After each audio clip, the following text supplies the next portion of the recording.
On today's show, we'll recap last night's 4-3 Senators loss to the Tampa Bay Lightning, which was in part overshadowed by an injury to Shane Pinto. And there was a lot of games last night, so we'll take a look at the out-of-town scoreboard and where the Eastern Conference playoff race is at. This is Brady Tkachuk, and you're listening to the Locked On Senators podcast. You're Locked On Senators, your daily podcast on the Ottawa Senators. Part of the Locked On Podcast Network, your team every day.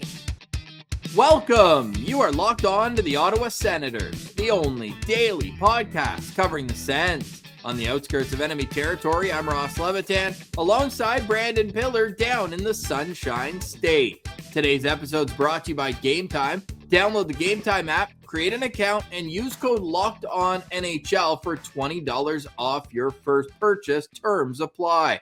Today is Wednesday, February 5th, and Pilsy, the Sens win streak is over at 5 games. Yeah, tough, Ross, for me to be boots on the ground for that loss where the win streak ends. But at least it's not one of those games where you're devastated or they get blown out or really anything like that. And unfortunately, the Sens were kind of at a disadvantage right from puck drop, as they're the team that has to travel from Nashville to Tampa Bay, play on a back-to-back second half. Two players coming back from injuries in Jensen and Linus Ullmark, their first return. So it's going to be interesting to see how this team kind of bounces back after this, especially because it's rare that you're playing the same team in the same location like this. They'll be up against the Tampa Bay Lightning again in Tampa tomorrow. But overall, as far as the play on the ice, Ross, nothing devastating. And we'd love for the Sens to win every single game, but you're going to get a loss every once in a while. We got to get used to that. Hey, we said going into the game, you got to win one of the next two in Tampa. So this puts a lot of pressure on Thursday because the Eastern Conference playoff picture that we'll get to in the third segment, it is as tight as can be. The Senators continue to pace the race, but it is as close as it's ever been. And the 30 games remaining, it's going to be an absolute sprint. Senators with 2 more road games here. They will lead the league in road games played by the end of this first unofficial half of the season, before the Four Nations break. The Shane Pinto play, we'll wait for that for the second segment. I want your boots on the ground report from Linus Ullmark in his first game in 44 days. Look, I thought he was good, especially at the start of the game, Ross. There was a lot of action in his end. It seemed like I don't know if this was a game plan or not, but Tampa was going low on him a lot, and he had to be really good, not only getting pad saves, but then battling through rebounds and chaos in front, trying to cover pucks or at least get them out of dangerous areas and play a little bit safer when those pucks did get rebounded off him. But overall, I thought he played a good to great game. Like, I guess I would give him like a B+ rating. I'm not with a lot of fans that put a lot of blame on him for that third goal. Sure, that's one you'd like to have, but Brendan Hagel, this is a guy that he scored 30 goals before, high 20s last season as well. He's already in the 20s this year too. This is a goal scorer, and he played that perfectly. He changes the angle so that when he rips that shot, it's going through Tyler Kleven's leg, and it basically is a screen. Linus Ullmark can't really see it, and he just misses it with the glove. Maybe if you don't see all the replays, it looks bad, just a far-out shot that beats him, and that ends up being a huge momentum boost for the Lightning. But for me, I thought Linus Ullmark played a great game, and then the first goal, that's a deflection, no chance there. And then when Kucherov gets a one-timer on the power play in a spot like that, pretty difficult to stop. So I don't put a lot of blame on Linus Ullmark in this one. He went 11 for 11 on high danger shots against in that game. And to put it in perspective, the Senators only had 4 high danger chances. The Minnesota Wild against Ottawa on Saturday only had 4 high danger chances. So this is the most that the Senators gave up in a game in a long time. You almost think that's a good sign, though, long term. Let Linus Ullmark feel the puck. Let him get into a rhythm. .919 save percentage. And I would be shocked if he's not back between the pipes on Thursday in the rematch between these two teams. Martian noted, though, he was sitting right up in the corner right beside Ullmark, and he was saying that he was stretching out his back almost every whistle. So not ideal, but for a guy who hasn't played in a long time, not his fault by any means. For me, I'm looking at the top guys, wishing you could have got a little bit more. Brady specifically held off the score sheet last night, and I didn't think he really had any high danger chances himself. So I'm hoping for Brady to have a little bit better of a game on Thursday. But again, it was, we don't use the S word, the schedule word as often as we can here, but 3 games in 4 nights in 3 different cities, and they battled until the very end, even scoring after they gave up an empty net goal. And I know some people in the chat last night in the comments on YouTube were saying that they would have liked Tim Stützle to play that better defensively when Ryan McDonagh came out of the box and ends up putting this one away. I agree on first look. And then you look at it too, Pillsy, and Tim Stützle was out there for nearly the whole power play. So he was gassed at that point too, just trying to get back, and got shimmied. It didn't look that good on video for Tim Stützle, but you can only do so much at that point. I'm just looking it up right now, and on that goal, he had finished a 2-minute and 11-second shift when he was on his way back there to defend Ryan McDonagh. Yeah, that's a good point, Ross. I'm glad you mentioned that, and especially like he was the only player for the Sens that had a chance at getting back. So he was booking it all the way from the other end of the ice. And I think Tim Stützle's initial thought is that McDonagh's going to wrap that around. So he aggressively goes to cut off the angle at the wraparound, and McDonagh reads that. And instead of wrapping around, he goes a little wider, and then Tim Stützle just blows a tire. And that's probably the easiest goal McDonagh is ever going to score. So yeah, you don't love that. I thought Giroux had a good game too, although, man, in the third period, Cole Reinhardt set him up with a pass on a 2-on-1, and Giroux, he got it, but he shot it right at Vasilevsky. He had a wide open net, and he shot it at Vazzy that wasn't even covering the net. So if he scores that one and ties it up, oh, that would have been a whole different game. The real heartbreaker for me is you knew, because the power plays were 4-1 Tampa going into the third, you knew Ottawa was going to get their chance. Would you have liked it to come with a little bit more than 4 minutes left in the game, or even 3:40, I think it was, when McDonagh was called for that trip? Sure, but you knew they were getting one, and I just didn't think they put enough pressure on that power play. And you got to give credit to the PK for the Tampa Bay Lightning. They were aggressive, not allowing any time and space around the wall or up top. They were really, really hard on pucks, and whenever there was a bobble, they would jump on it. But, I mean, it was McDonagh in the box. He's like their best penalty killer, and Nick Paul was out of the game with an injury. So it's unfortunate they couldn't take advantage of that. They tried going to that patented down low play to Batherson, and he had so much time and space down there, but he knew what he wanted to do before the puck came to him, and I felt he forced that into the middle, and it just didn't even end up being a shot on goal. So unfortunate for sure, but lots of adjustments you can make for the game on Thursday, one of which we hope is not a call-up. Senators have the full day off today, but we're watching closely at the Senators communications account to see if the Senators will be calling up a forward. They do not have an extra one on the trip. They have one extra defenseman, but with the injury to Shane Pinto, it does make you wonder what happens next. Is Shane Pinto back? Was it just a stinger? Or is this a longer-term injury? We'll have that conversation next. You're listening to Locked On Senators, your team every day. Today's episode is brought to you by our friends over at FanDuel. You guys know that Super Bowl 59 is just around the corner. One game, 2 teams, Kansas City Chiefs, the Philadelphia Eagles, endless possibilities. And there's no better way to make even more excitement with every play with FanDuel. Whether you're predicting the first touchdown, calling the MVP, the coin toss, or Ross, I saw FanDuel has a new fun prop for the Super Bowl.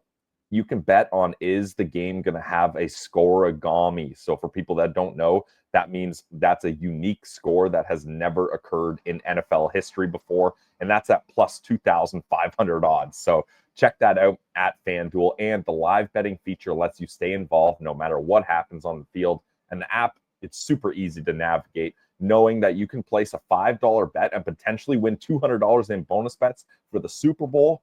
Well, that's just the icing on the cake. So download the app or head to FanDuel.com to get started. Bet just $5, and if you win, you'll score $200 in bonus bets on FanDuel.com. Bet with FanDuel, official partner of Super Bowl 59. Today's episode is also brought to you by new sponsor alert. New sponsor alert, we'd love to thank our friends over at Club EG. They do everything in the golf world in Ottawa. Whether you're male, female, junior, senior, good golfer, or a bad golfer like me, doesn't matter. Club EG has something for you.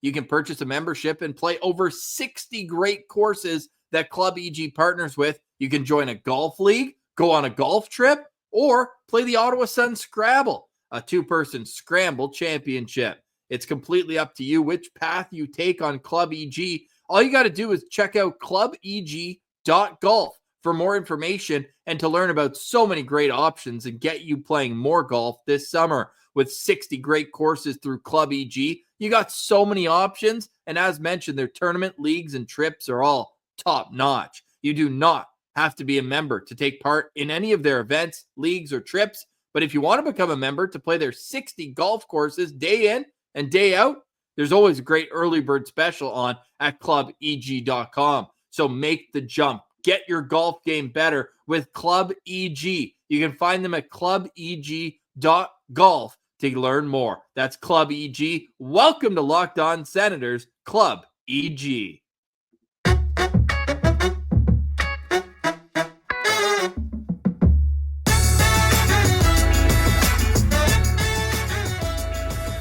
All right, Pillsy. So Shane Pinto is out of the lineup, at least for most of that game. Only played about 3 minutes before leaving after taking a hard hit on a forecheck. Came up laboring his left arm. And our good friend Dr. Bob is a doctor. And he said that the surgery Shane Pinto got on his shoulder was on his right shoulder. So that's the good news.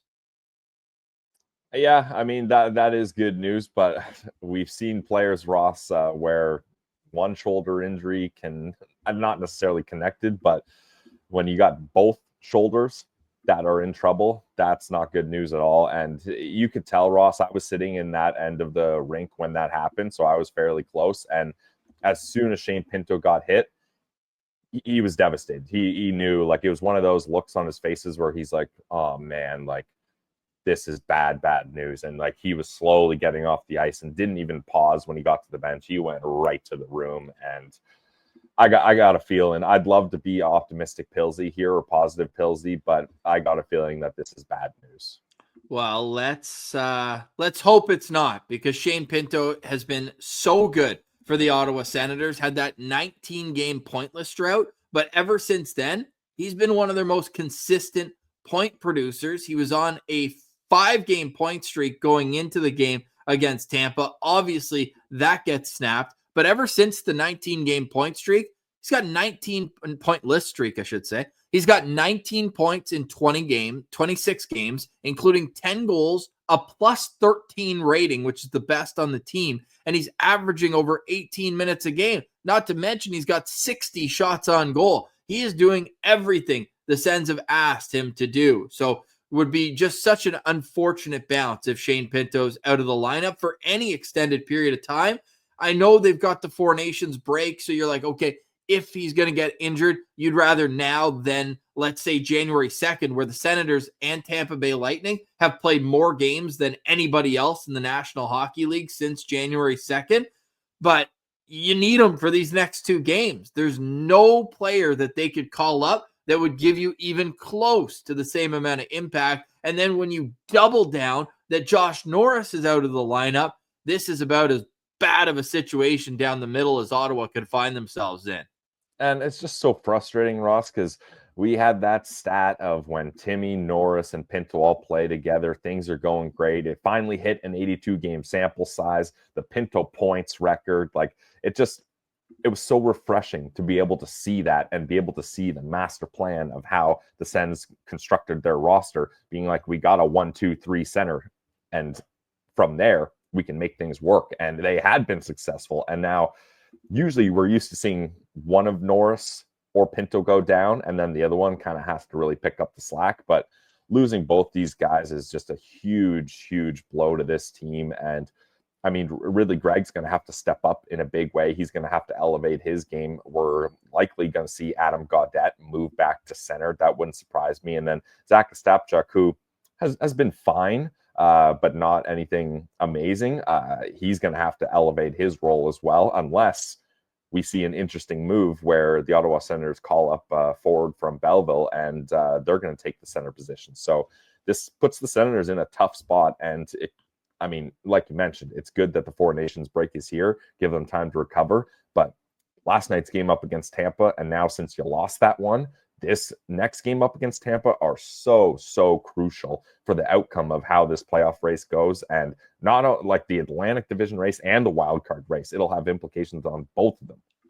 And Tim Stützle's battling through it, but he got cut up again last night, ran into the official of all people. He got beat up last Saturday. Like, he's definitely not playing at 100% either right now. So it is a grind down the middle for Ottawa. And you mentioned Ridley Gregg. I thought he had another strong game last night. Like, he gives you that depth where if one of them go down, you're like, okay, it sucks, but Ridley can play down the middle. Now that you have two guys out, either Zach Ostapchuk or Adam Gaudette is going to have to be your third line center right now. Not ideal situation for the Ottawa Senators. If you are Steve Staios and if Shane Pinto cannot play tomorrow night, who are you looking at in Belleville to be the call-up? Because I wouldn't have been surprised if Zach McEwen was the guy, but he's on a personal leave right now, taking the time that he needs. So he's not an option.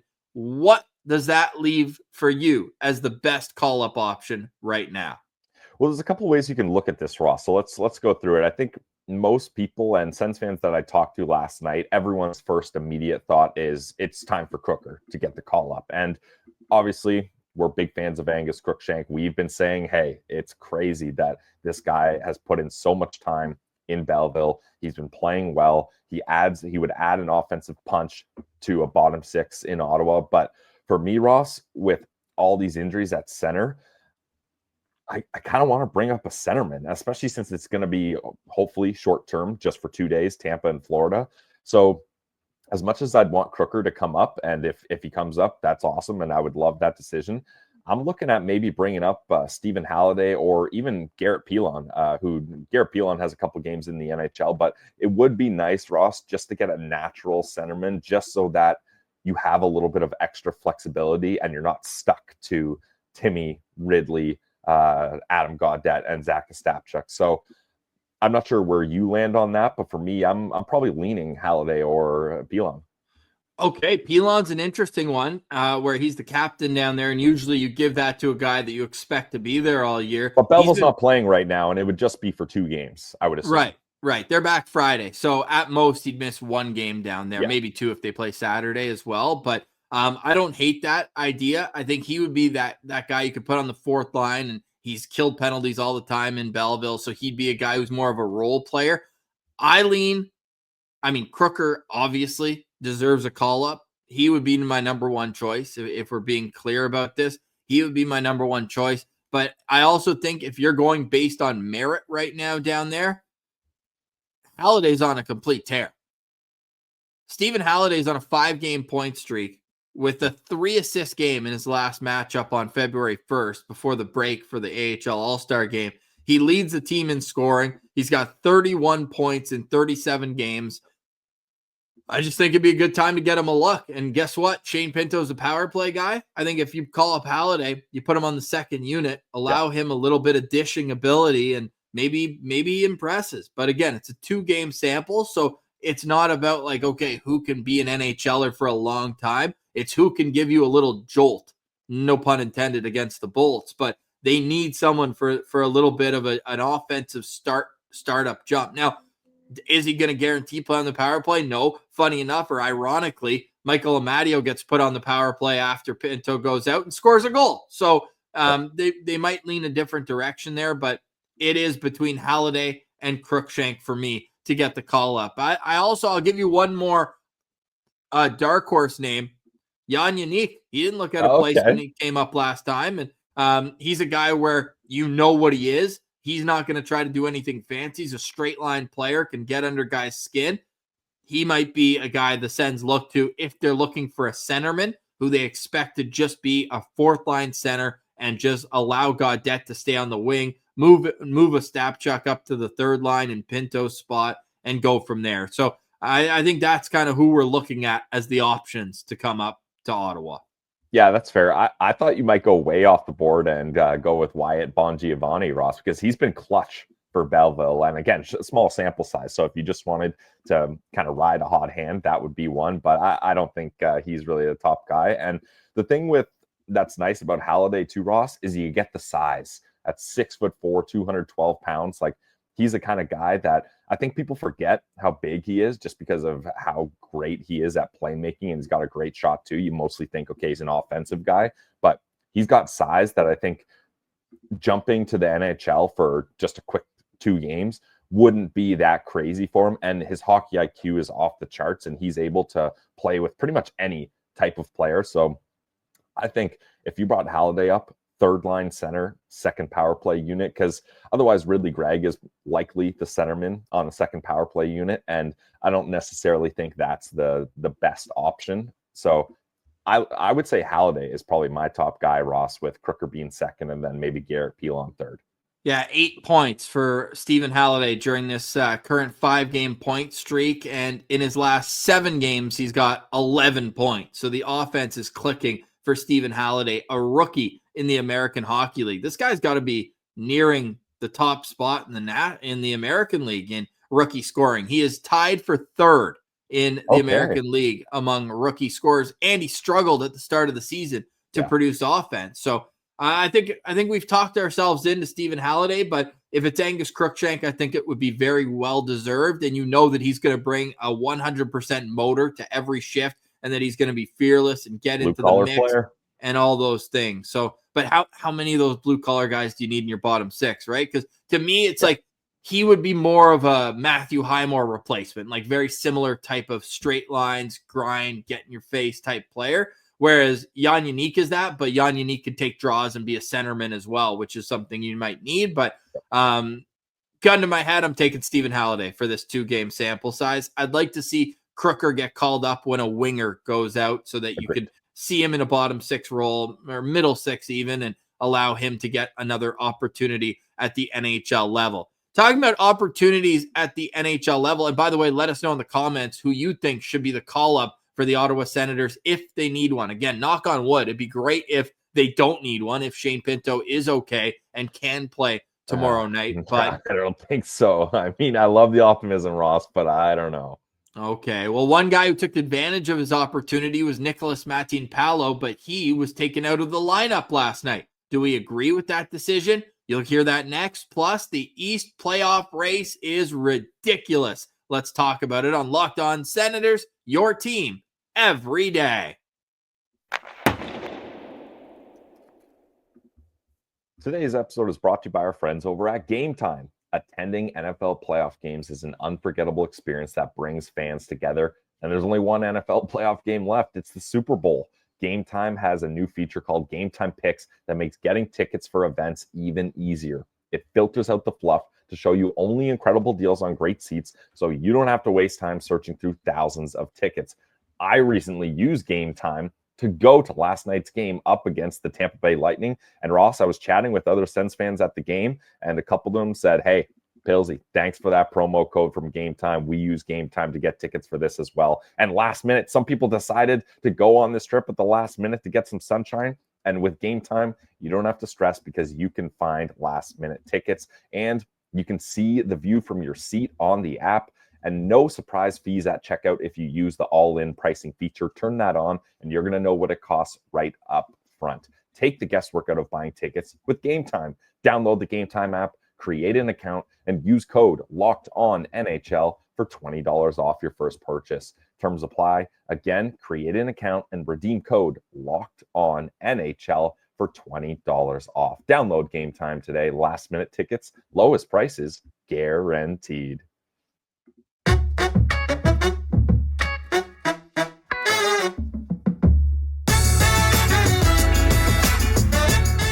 All right, Pilsy, the poll is up on Twitter at Sens Central. Have your say there.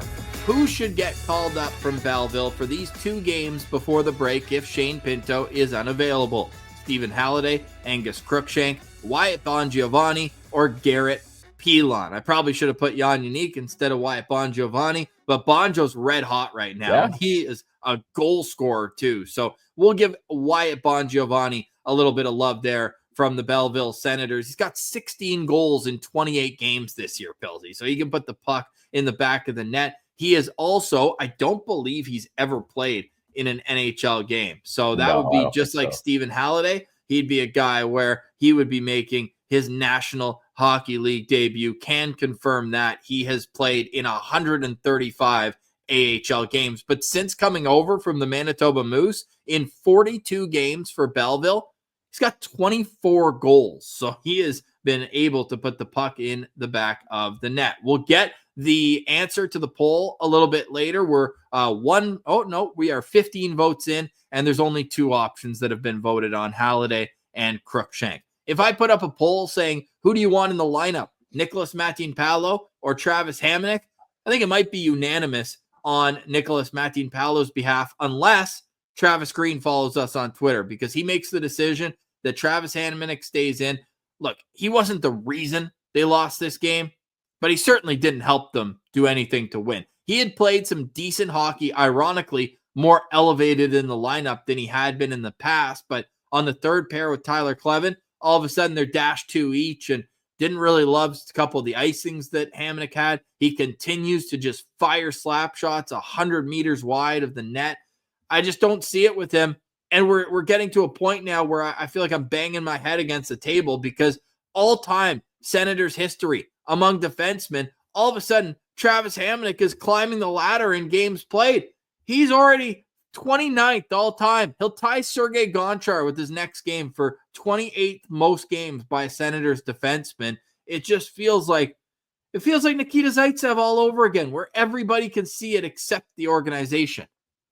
Yeah, it really does have similar vibes, Ross. And I think the most frustrating part is when Jensen was out, I mean, you didn't really have much of an option, right? Like you had to get Travis Hamonic in the lineup, and then he was playing with Chabot, and it wasn't that bad. I actually thought that was kind of his best stretch when he was playing with Chabot. But then Jensen's back. Now you can get your Zood Sanderson pair, you can get your Chabot Jensen pair, and you can have your Clevin Matinpalo pair. It just seemed to make so much sense that all 3 of those pairs have perfect chemistry with each other and play perfectly in their respective roles.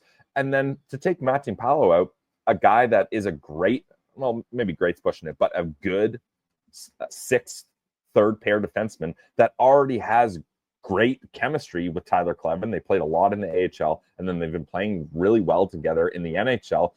It's just mind-boggling that that's the decision you make. And I know Travis Green has been asked about it, and he doesn't really give a straight answer or reasons. He just says, hey, this is the guy we want in the lineup. And obviously there's things that maybe fans aren't privy to, stats, his leadership in the locker room.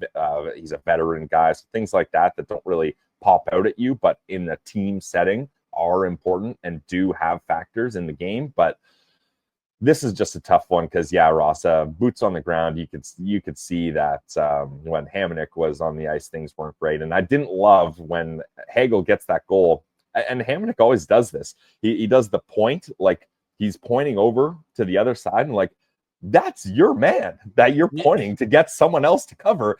And then instead, you're just in the middle of the ice in no man's land, and you're kind of boxing Clevin in there. That's why Clevin ends up acting as a screen. And Hagel's like, well, this is sweet. I got one defenseman covering no one in the middle.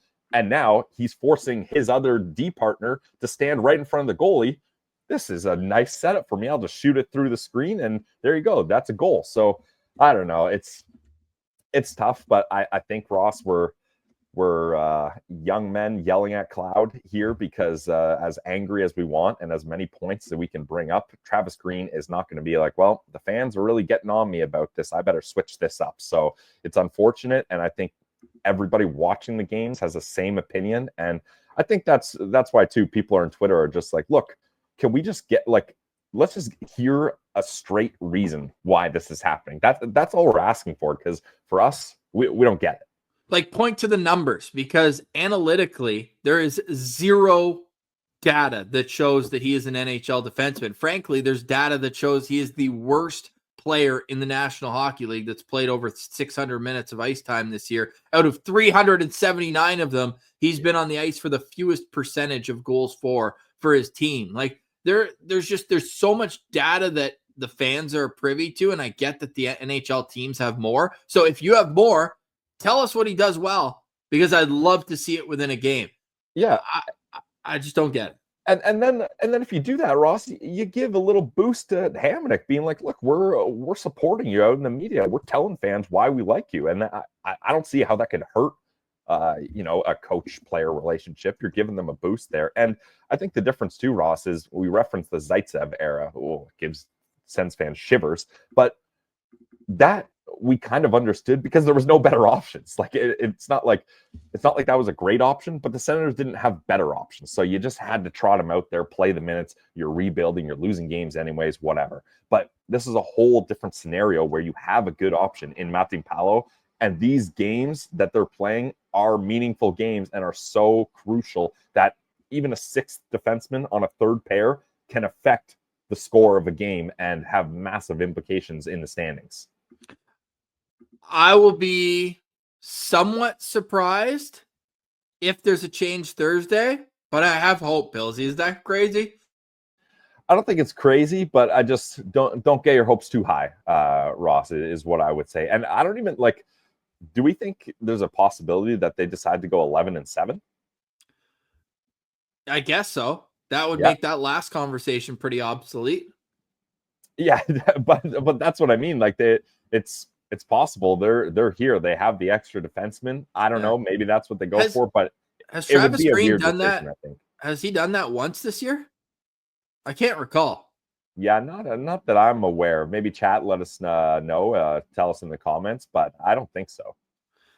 I think that our guy Chicken Run, FastAF_10 on Twitter, he made a great point. It's just like Sens fans have this open wound about having just defensemen that have no business being in the NHL playing. Like we could go down the list. Braden Coburn at that point in his career, Josh Brown, Nikita Zaitsev, Johnny Oduya. Like there's just such a long list of defensemen that have just been complete liabilities back there. And it feels like when things are finally going well, there's just this one elephant in the room that it just doesn't make sense why it's not being addressed, especially when the guy who you're sitting has played some of the best hockey he's played of late. I mean, he's been doing everything you ask of him. They even trotted him out to the media yesterday to do the pregame availability and then scratched him. Like it's reminiscent. Remember when they did the feature on Igor Sokolov and Cape Breton and then cut him the next day? Yeah, that's tough. Damn. Come on. So that's something we'd like to see addressed going in to Thursday's game. We'll have a full game day preview for you tomorrow, but let's take a look at the Eastern Conference standings. A little optimism, Billsy. At this point last year, the year before, we were doing tankathon spins at this point in the year. And now we're looking at the NHL standings and how they shape out after a 14-game slate on Tuesday. There's only 3 games in the league tonight. Boston is visiting the New York Rangers, and Montreal is in LA. Those are the 2 games that matter to us. We're cheering for the New York Rangers to beat Boston, not in the division, and they're further back. I know they have games in hand, but at this point, we're looking for the Atlantic Division. We should honestly, and we'll do that in a second for those watching on YouTube, we should be looking at the Atlantic Division standings right now. They are so tight, so tight. Detroit won again last night, albeit in a shootout. So they have less regulation wins than Ottawa and even less regulation and overtime wins than Ottawa. So the tiebreaker would go to the Senators, but they've won 7 in a row now for the second time this year. So they are right back into the mix. Last night, though, my biggest pet peeve is that everybody except for the Columbus Blue Jackets got a win. Boston got a shutout win. Tampa obviously beat Ottawa. Detroit won. Toronto won. Everybody got points except for the Ottawa Senators. So that's what made the Nashville win even more important, right? On Monday, it gave you that breathing room that you're still sitting in third place in the Atlantic Division. And unlike most of these other teams, like Tampa's got just 2 games left, Tampa has 2 games left. Detroit only has one game left before the break. They're off until Saturday when they play Tampa. So somebody's getting points in that game, which again underscores the importance of tomorrow night's game for the Ottawa Senators. Yeah, now that they've lost last night's game, tomorrow's game is going to be huge. It's going to be very interesting to see if they go back to Ullmark, because like Martian mentioned, Ross, I was noticing too, like before every faceoff, Ullmark was kind of really leaning on his pads, leaning on his pad. And then when they would drop the puck, then he would get set. So I don't know if maybe they're ready to kind of push him to that play a game, day off, play a game, day off, play a game. So I wouldn't be shocked if they did give Forsberg that start to give Ullmark a little bit more time and maybe get him back against Florida. Frustrating. And people are pointing out on Twitter here as well when we talk about the conversation about a call-up. The Senators have $100K in cap space right now. So as much as I wouldn't like it, the play would probably have to be Nicholas Matinpalo being sent down, because I said you could retroactively put Josh Norris on the LTIR, but I thought it was 10 games or 24 days. You have to miss 10 games and 24 days if you're going on LTIR. So that's unlikely going to be a thing. Hey, you know what the dark horse could be in all this? Noah Gregor, wasn't he 7 to 10 days out? Like maybe he could be available. I don't know if he traveled with the team, but he was skating, so maybe he was getting closer. That could be a dark horse here. But getting back to the standings, and let's take a look now at the Atlantic Division, because I mean, even like Florida lost last night. Florida all of a sudden just has 67 points. Toronto has 66. Ottawa has 62. Detroit 61. Tampa and Boston with 60. I mean, even the Habs won last night, but they're still at 55 points because they went on a cold streak down there. It's as close as I've ever remembered it. And if you look at the Western Conference, it's 2 teams for one spot. Like St. Louis, maybe if they go on a heater, but like they're basically like in Montreal spot in the East. Whereas we've got like 6 teams here, including Columbus and the New York Islanders, who keep winning, that are making pushes up the standings. It is as close as I can ever remember it. And I mean, the silver lining is that Ottawa's pacing this race and have been basically since the start of December, where they've played the most games, sure, but they've also led the league in road games during this span as well. Yeah, maybe it's Ross. It's because we're used to looking at Tankathon rather than the wild card race that maybe we don't remember tighter races. But this does seem like it's one of the most interesting wild card and playoff races in a couple of years here. And the thing though, Ross, is sure the Sens have been pacing this race, but it feels like, and maybe it's just because obviously we're Senators focused, but it seems like everyone else is getting healthier and the Ottawa Senators are getting more banged up here. So that scares me a little bit.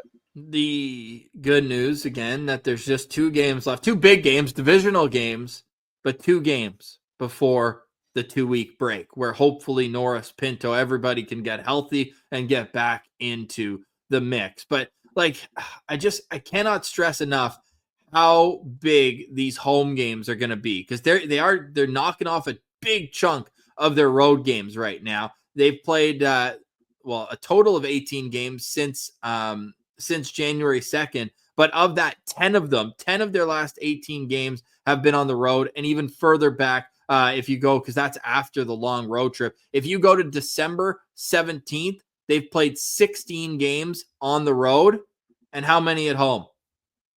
A second fewest in the league, 8.